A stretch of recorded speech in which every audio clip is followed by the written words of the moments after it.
All right, this blend that I'm doing right now is my beet juice blend.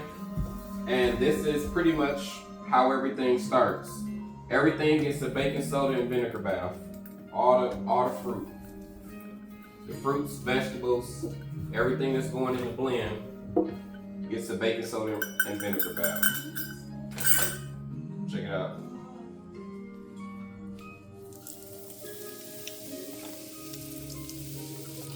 So this process here, I'll let it sit here and soak for a little bit, and then my hand rubs on every last piece of fruit and vegetable in the sink. So everything gets scrubbed and cleaned. And this is pretty much everything that comes through this house. And this is what we do to ensure that pesticides is actually properly removed off of it. So you got to get it deep in there.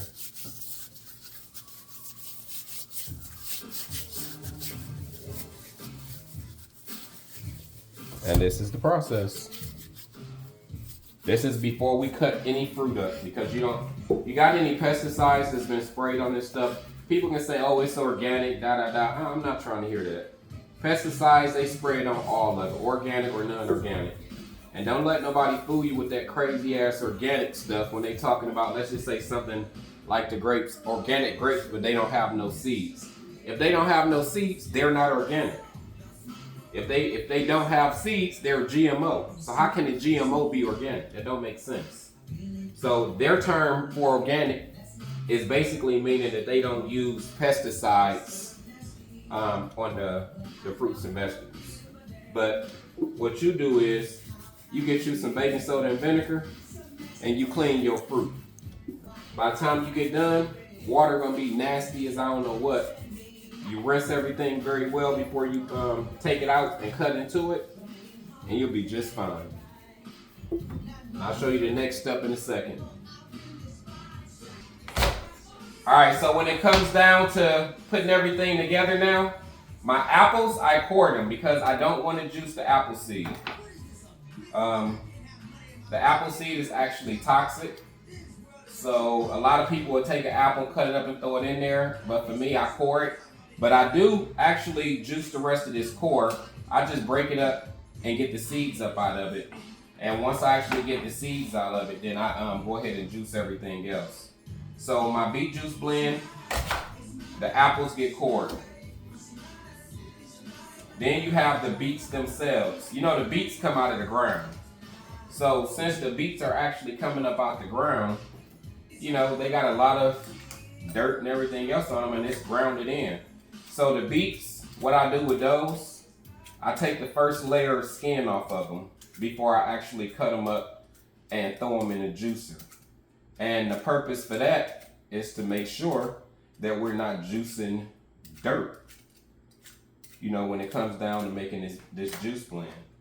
So just look at these two and you'll be able to tell what I'm talking about. Even though this was cleaned with baking soda and vinegar, you see how that dirt is just, it's deep down in there.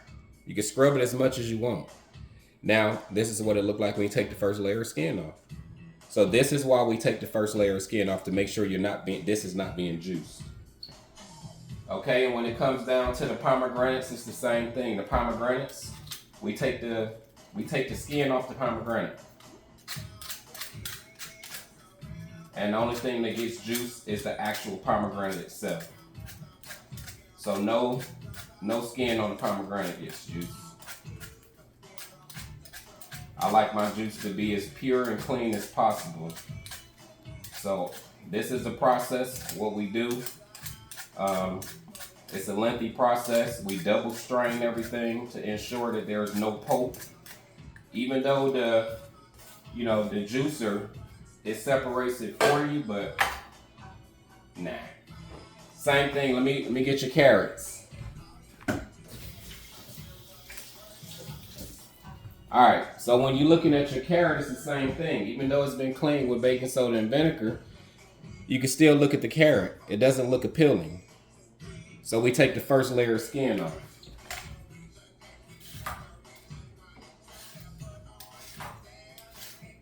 And then when you sit up and look at the carrot after that first layer of skin come off, then you see a nice clean carrot.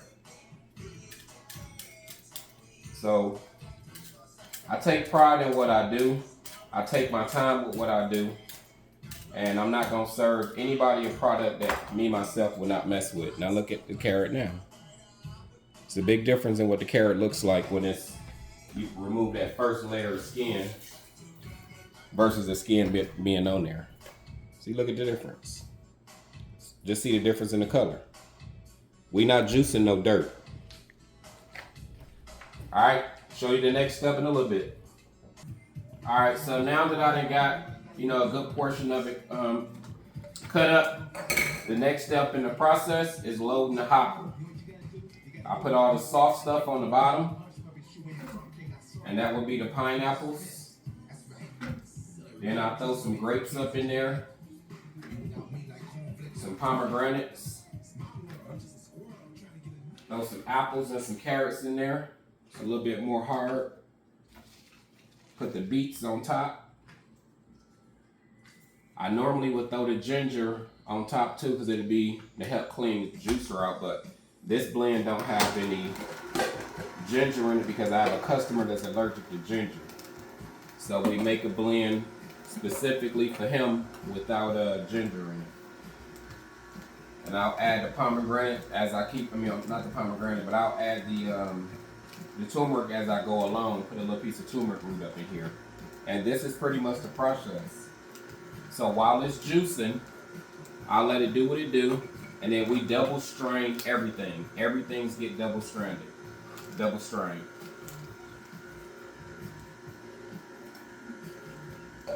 So when y'all get y'all juice, your juice will be 100% juice. And it's cold press. You hear how quiet it is? Pause it.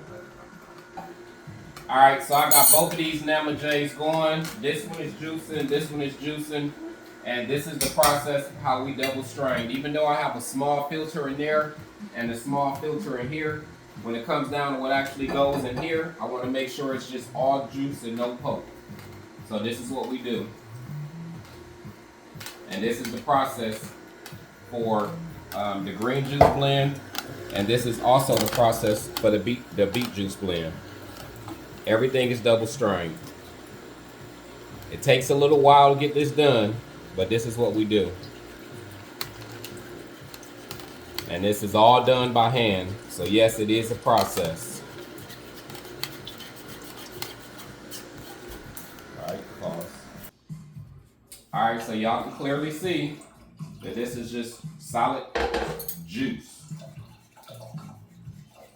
Double straining. It does take a little bit, but it's worth it to make sure that you don't have any pulp in your juice. So, there you go. Straight raw juice. All juice. No pulp. Alright, all good. Alright, so now I got my beets done. Now it's time to add the watermelon. Come on. So just to let you know, I don't do seedless fruit. This is seeded watermelon. All right. And then a lot of people will sit up and give you a blend that have a lot of different things in it. But like something like watermelon, it produces a lot of juice. So you actually have a drink that's majority watermelon. And you're like, wait a minute. I'm paying for such and such and such. Come here. Let me show you something. See this beet? This is the beetroot blend.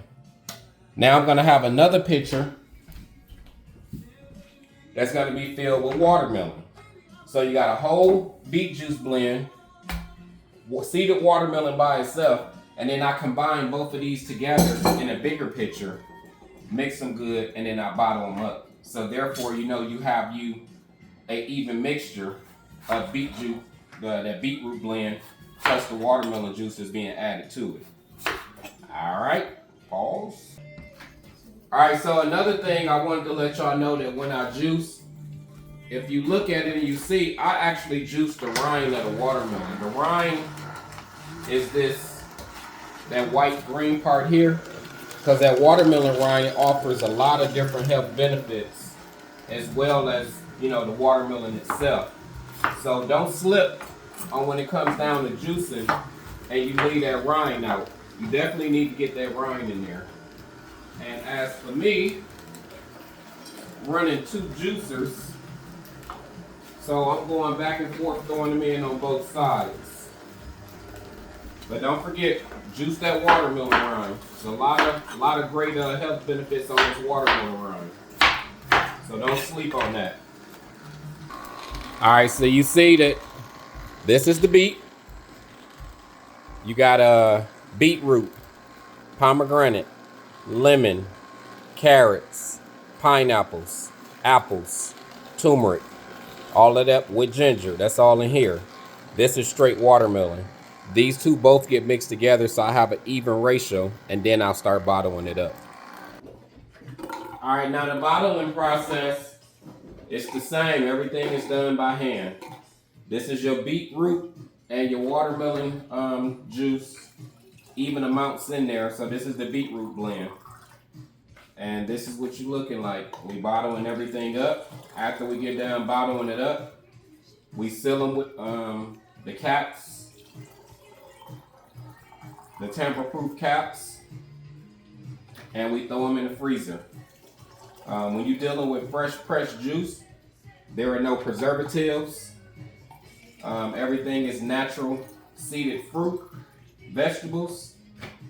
You only have about a good 72 hours in the refrigerator. Go a little longer if you want, but it'll start fermenting. So the best thing to do is to just freeze your juices and take them out as you need them. When we ship them, they're shipped frozen and they're packed on dry ice. And that dry ice that they're packed on is going to keep them at a refrigerated temperature by the time they get to you. And you just basically just get them, shake them up, because you know everything is going to separate. Shake them up and pop them right back in the freezer and take them out as you need them. This size right here is my 8-ounce bottles. These 8-ounce bottles will run you $5. This blend specifically will help to lower and regulate your blood pressure. You need to make some slight changes to your diet, but this beetroot blend will get you right. And that's the whole process on how we actually put these beetroots together. Pause. All right, so sitting up here, finishing up, getting down to the last quarter of here. You can see the rest of the juices are already bottled up. Caps are on, ready to go in the freezer. As soon as I finish these, they all go in the freezer. Like I said, this whole process that we do, everything is done by hand. So I should say these juices are made with love. And it's a lot that goes into it to get the blend the way that it is, and the taste and the benefit, you know, for the body. All right, so this is what we got from that beet juice blend.